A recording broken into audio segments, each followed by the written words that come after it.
الحمدللہ رب العالمین والصلاة والسلام علی سید الانبیاء والمرسلین اما بعد فاعوذ باللہ من الشیطان الرجیم بسم اللہ الرحمن الرحیم۔ میرے تمام دیکھنے اور سننے والوں کو السیرت دواخانہ کی جانب سے السلام علیکم ورحمۃ اللہ وبرکاتہ۔ امید ہے کہ آپ سب خیریت سے ہوں گے، شاد و آباد ہوں گے۔ اللہ پاک آپ سب کو ہنستا مسکراتا رکھے۔ اللہ پاک آپ سب کی پریشانیاں اور بیماریاں اپنے فضل و کرم سے دور فرمائے۔ آئیے سب سے پہلے سنتے ہیں برکت کے لیے درود پاک کی فضیلت۔ اللہ کے آخری نبی حضور خاتم النبیین حضور صاحب قرآن صلی اللہ تعالیٰ علیہ وآلہ وسلم نے ارشاد فرمایا کہ جس نے مجھ پر 3 مرتبہ صبح اور 3 مرتبہ شام کو درود پاک پڑھا تو فرمایا میری شفاعت اس کے لیے لازم ہو گئی۔ تو جلدی کیجیے، آپ بھی پڑھ لیجیے، صلو علی الحبیب صلی اللہ تعالی علی محمد صلی اللہ تعالی علیہ وآلہ وصحبہ وبارک وسلم۔ معزز ناظرین و طلباء اکرام، ہمارا سلسلہ ہے آن لائن طب کورس کا، اور ہمارا ٹاپک جو ہے وہ چل رہا ہے ہائی بلڈ پریشر۔ تو پچھلی ویڈیوز میں آپ سن چکے ہیں کہ ہائی بلڈ پریشر جو ہے یہ قانون مفردہ اعضاء کی ہر تحریک میں ہو جاتا ہے۔ اس سے پہلی 2 ویڈیوز میں اعصابی عضلاتی اور اعصابی غدی، عضلاتی اعصابی اور عضلاتی غدی پہ بات کر چکا ہوں۔ یعنی اعصابی عضلاتی اور اعصابی غدی میں بلڈ پریشر جو ہے وہ ہائی کیوں ہوتا ہے، اور اس کے بعد عضلاتی اعصابی اور عضلاتی غدی میں بلڈ پریشر ہائی جو ہے وہ کیوں ہوتا ہے۔ تو آج میں بات کروں گا غدی عضلاتی اور غدی اعصابی میں ہائی بلڈ پریشر جو ہے وہ کیوں ہوتا ہے، اس کی کیا وجہ ہوتی ہے۔ تو جنہوں نے ابھی تک میری پچھلی ویڈیوز جو ہیں وہ نہیں سنی تو وہ سن لیں، تاکہ اس سبق کے بھی آپ کو اچھے طریقے کے ساتھ جو ہے وہ سمجھ آ جائے۔ معزز ناظرین و طلباء کرام، سب سے پہلی بات جو ہے وہ تو یہ ہے کہ آپ مریض جو ہے اس کی تشخیص جو ہے وہ صحیح طریقے کے ساتھ کریں، آپ درست طریقے کے ساتھ کریں، کیونکہ جب آپ مریض کی تشخیص جو ہے وہ صحیح کریں گے، درست کریں گے، تو پھر ہی آپ جو ہے وہ مریض کا علاج کر سکتے ہیں۔ اگر آپ تکے پہ علاج کریں گے تو تکے پہ جو ہے پھر نقصان ہی ہوتا ہے، فائدہ تو نہیں ہوتا۔ ہاں، کبھی کبھار جو ہے تکا لگ بھی جاتا ہے۔ تو اس لیے پہلے آپ تشخیص سیکھیں کہ تشخیص جو ہے وہ کیسے کی جاتی ہے، اور ہمارے بزرگوں نے تشخیص جو ہے وہ مختلف طریقوں کے ساتھ جو ہے وہ بیان کی ہے، اور اس تشخیص پہ میری ویڈیوز موجود ہیں، نبض کے ذریعے، یورین کے ذریعے، آنکھوں کے ذریعے، اور اس کے بعد جو ہے وہ زبان کے ذریعے جو ہے تشخیص کیسے کی جاتی ہے۔ تو اس کو سیکھنے اور سمجھنے کے لیے آپ میری پچھلی ویڈیوز جو ہیں وہ اچھے طریقے کے ساتھ دیکھیں، تو انشاءاللہ اگر اللہ نے چاہا تو آپ کو تشخیص جو ہے وہ اچھے طریقے کے ساتھ سمجھ آ جائے گی۔ تو اب آج جو میں بات کر رہا ہوں وہ ہے غدی عضلاتی اور غدی اعصابی تحریک میں اس مزاج میں بلڈ پریشر جو ہے وہ ہائی کیوں ہوتا ہے۔ پہلے تو آپ اس بات کو یاد رکھیں کہ غدی عضلاتی تحریک جو ہے یہ خالص گرمی کی تحریک ہے۔ آج کل حکماء حضرات جو عطائی حکماء کرام ہیں، اللہ تعالی ہدایت نصیب فرمائے،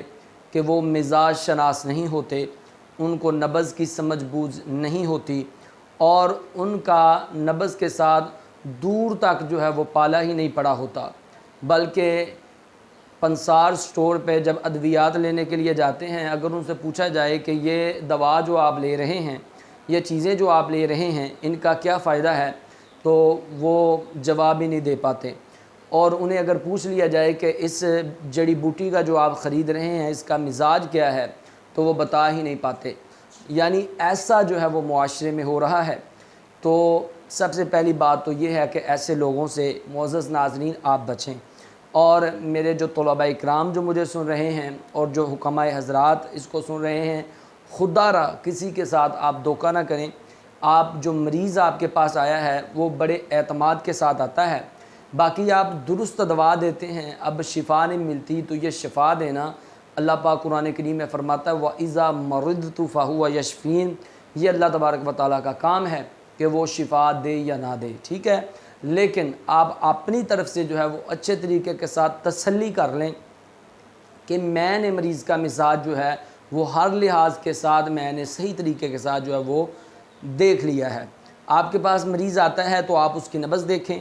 اس کی آپ آئیز دیکھیں، آنکھیں اس کی دیکھیں، اس کی زبان دیکھیں، یہ تینوں چیزیں تو آپ بر وقت ایک ہی وقت میں کر سکتے ہیں نا۔ تو اس کے بعد آپ مریض سے علامات پوچھیں، آپ مریض کو کچھ بتا دیں، کیونکہ اگر آپ نبض دیکھ رہے ہیں تو آپ کو پتہ ہونا چاہیے کہ اس تحریک میں کون سی علامات ہوتی ہیں، کون سی بیماریاں ہوتی ہیں۔ پھر بھی مریض کے ساتھ اچھے طریقے کے ساتھ جو ہے وہ اس بات پہ جو مسئلہ ہے اس پہ آپ اچھے طریقے کے ساتھ بات کر لیں، یعنی آپ اپنے مریض کو تھوڑا وقت دیں، کیونکہ آپ وقت دیں گے تو پھر ہی مریض کا علاج ہوگا۔ اگر آپ نے ایسے کیا کہ مریض آیا چلا گیا تو پھر اس طرح تو بات نہیں بنے گی، کیونکہ جو آپ کے پاس آیا ہے آپ اس کی اچھے طریقے کے ساتھ تسلی کریں، اس کا مزاج دیکھیں، پھر اسے خوراک بتائیں کہ آپ نے خوراک کون سی کھانی ہے۔ تو قانون مفید اعضاء میں تو ہر تحریک کی خوراک جو ہے وہ الحمدللہ لکھی ہوئی ہے، اور ہمارا جو ہے ہم دوا دیتے ہیں تو ہمارے بھی چارٹس جو ہے وہ موجود ہیں، ہم چارٹس دیتے ہیں کہ آپ نے 1 نمبر خوراک لینی ہے، 2 نمبر لینی ہے، یا 3 نمبر لینی ہے، 4 نمبر لینی ہے۔ تو یہ ساری جو ہے آپ جو ہے اچھے طریقے کے ساتھ آپ اپنے دل کو مطمئن کر لیں، آپ مریض کو دیکھیں، آپ مریض کی تشخیص کریں، اس کے بعد جو ہے وہ آپ علاج کریں۔ اچھا، اب غدی عضلاتی اور غدی اعصابی، غدی عضلاتی جو ہے یہ خالص گرمی کی تحریک ہے، اور اس میں جو ہے پیشاب کم ہوتا ہے اور ایک دم پیلا پیشاب ہوتا ہے، اور پیشاب میں جلن بھی ہو سکتی ہے، اور آنکھیں جو ہے وہ یا تو پیلی ہو جاتی ہیں یا پھر ریڈ رہتی ہیں، اور جو مریض ہے اس کی کمر میں شدید درد ہونے لگتا ہے، گردوں کے مسائل بن جاتے ہیں۔ تو اس کے بعد اگلی گرمی کی جو تحریک ہے وہ غدی اعصابی ہے، اس میں جو ہے جگر کی تحلیل ہو رہی ہوتی ہے۔ تو اس طرح کے مسائل جو ہوتے ہیں، تو جب آپ کو یہ کنفرم ہو جائے کہ یہ ہمارے پاس جو مریض آیا ہے اس کا مزاج غدی عضلاتی ہے یا غدی اعصابی ہے، تو پھر آپ نے یہ دوا جو میں آپ کو بتانے لگا ہوں، جو میں کئی مریضوں کو دے چکا ہوں اور الحمدللہ وہ اس مرض سے شفا بھی پا چکے ہیں، تو پھر آپ نے یہ دوا جو ہے بنا کے ایسے مریضوں کو دینی ہے، تو اللہ کی رحمت سے ان کا یہ جو بلڈ پریشر کا مسئلہ ہے اللہ کی رحمت سے یہ دور ہو جائے گا۔ اس میں صرف 4 چیزیں ہیں، زیادہ لمبی چوڑی دوا نہیں ہے۔ اس میں آپ ڈالیں گے چھوٹی چندن، آپ جو ہے وہ ڈالیں گے، اس کے بعد آپ چھوٹی الائچی جو ہے وہ آپ ڈالیں گے، زیرہ سفید جو ہے وہ آپ اس میں ڈالیں گے، اور اس کے بعد دھنیا خشک دھنیا جو ہے وہ آپ اس میں ڈالیں گے، اور چاروں چیزیں جو ہیں یہ آپ ہم وزن لے لیں، اور ہم وزن لے کے ان کو آپ اچھے طریقے کے ساتھ ان کی پہلے صفائی کر لیں، پھر آپ ان کو اچھے طریقے کے ساتھ پیس لیں، آپ کی دوائی جو ہے وہ تیار ہے۔ اب اس کو آپ